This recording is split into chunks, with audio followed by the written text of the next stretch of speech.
Welcome to the 12-Minute Leadership Podcast, where in 12 minutes or less, I'll share small things that you can put into immediate practice that will make a big difference in your leadership effectiveness.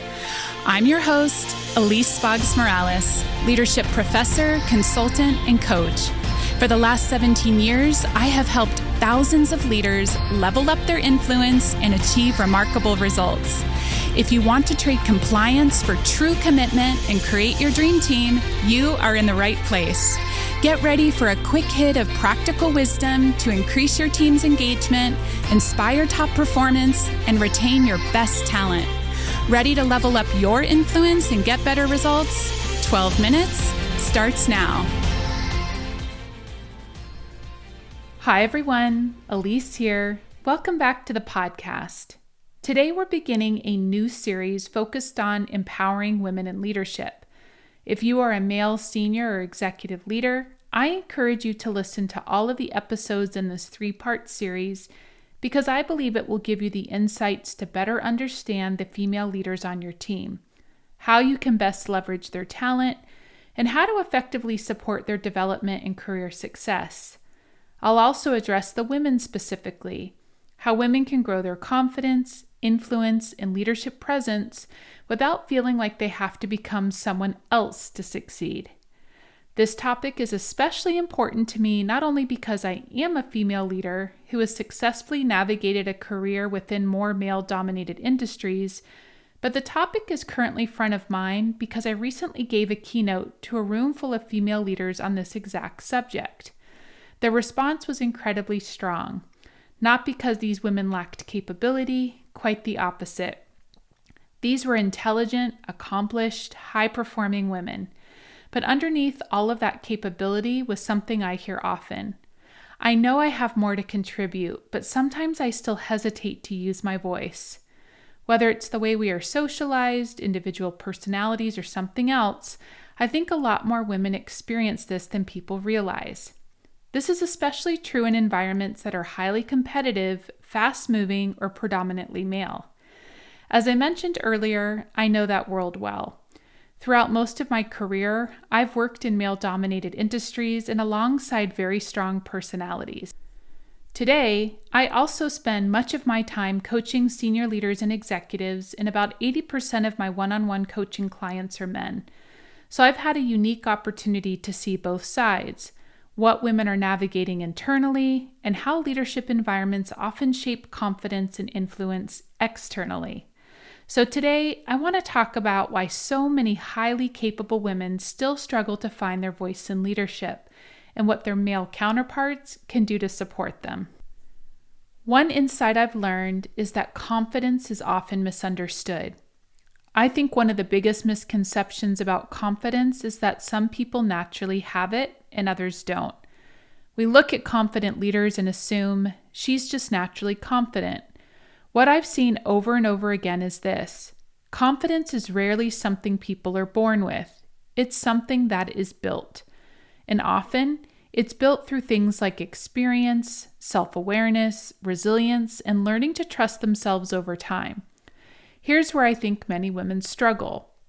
A lot of highly capable women are constantly evaluating themselves while they lead, second-guessing, over-editing, replaying conversations afterward, questioning whether they sounded smart enough, direct enough, likable enough, confident enough. That internal noise can affect how they show up. Another insight I've gained is that capability and confidence are not the same thing. This is important. You can be extremely capable and still hesitate to use your voice.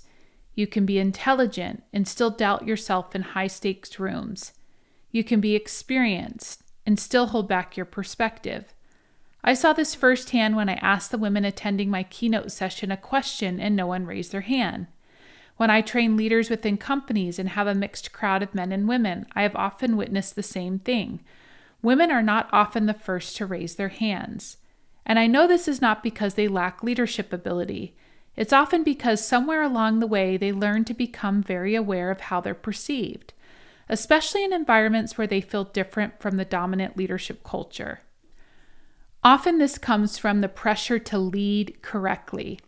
I think many women feel an unspoken pressure to lead correctly, not too emotional, not too direct, not too quiet, not too assertive, not too accommodating.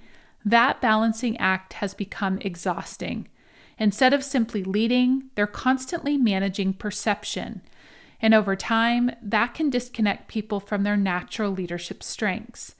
I know early in my career, I thought I needed to lead more like the leaders around me in order to be taken seriously. Maybe it was more forceful or more rigid, less relational.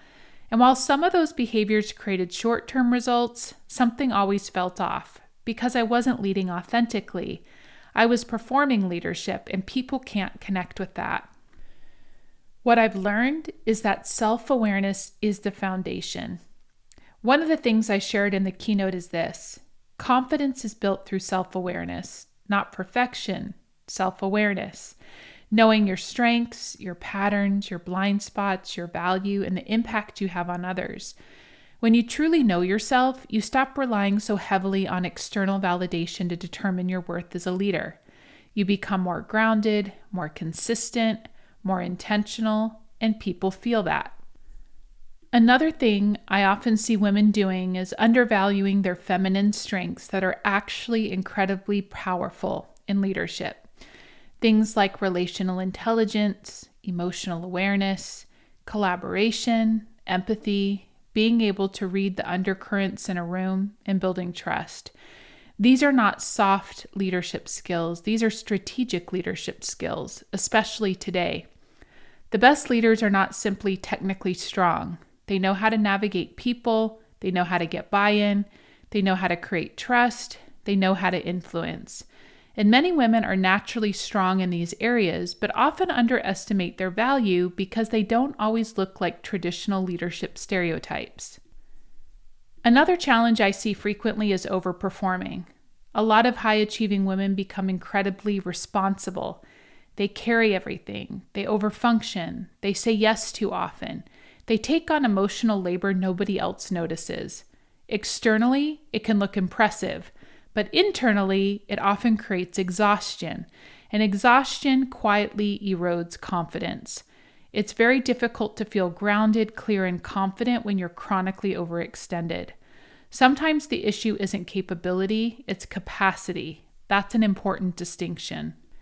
So what actually builds confidence? Not pretending, not performing, not becoming louder. Confidence grows when your leadership becomes more aligned with who you actually are. You understand your value clearly. You stop trying to lead like someone else. And you build the ability to navigate discomfort without compromising yourself. That's real and grounded confidence. And I also want to say something to the male leaders listening. One of the best things male leaders can do is recognize that confidence does not always present itself the same way. Some incredibly capable women may not self-promote aggressively. They may not dominate meetings. They may not communicate in the same style as some of the men around them. That does not mean they lack leadership potential. Sometimes it means their strengths present differently. And strong organizations learn how to recognize and develop a broader range of leadership strengths, not just the loudest voices in the room. Given these differences, if I were to coach the male leaders in the room, I would say one of the best things that you can do is to invite your female leaders to contribute in meetings, verbalize their value, and be intentional in creating opportunities to discuss their career goals and development opportunities. For the women's side of things, come prepared to meetings. Bring solutions and ideas that add value. Raise your hand first. Ask for feedback from those you know and trust so you know where you're hitting the mark and where you can grow. And be intentional in setting up time with your leaders to communicate your desired career path and asking for clear feedback on how to get there. So here's a question I want to leave with the female leaders today. Where are you editing yourself unnecessarily as a leader? Where are you holding back your voice? Where are you trying so hard to lead correctly that you've stopped leading authentically? Your leadership becomes far more powerful when it comes from a grounded understanding of who you are, not who you think you should be. And for the male leaders, here's some questions for you. Do I unintentionally equate confidence with a specific communication style? Am I developing leaders or am I developing people who lead like me? And who on my team may have strong leadership potential that isn't naturally self-promoting? So, I hope you enjoyed this episode. Share it with another leader who needs it. We'll continue this series next week. I'll see you then. Like what you heard on today's episode and want to go deeper? Subscribe to this podcast so you never miss an episode. You can also pick up my book, Lead Anyone, on Amazon. Then, go to my website to check out ways that we can support your leadership goals. From executive retreats to customized training and coaching, my team of experts will help you level up your leadership and accelerate your results. Go to www.eliseboggs.com for more info.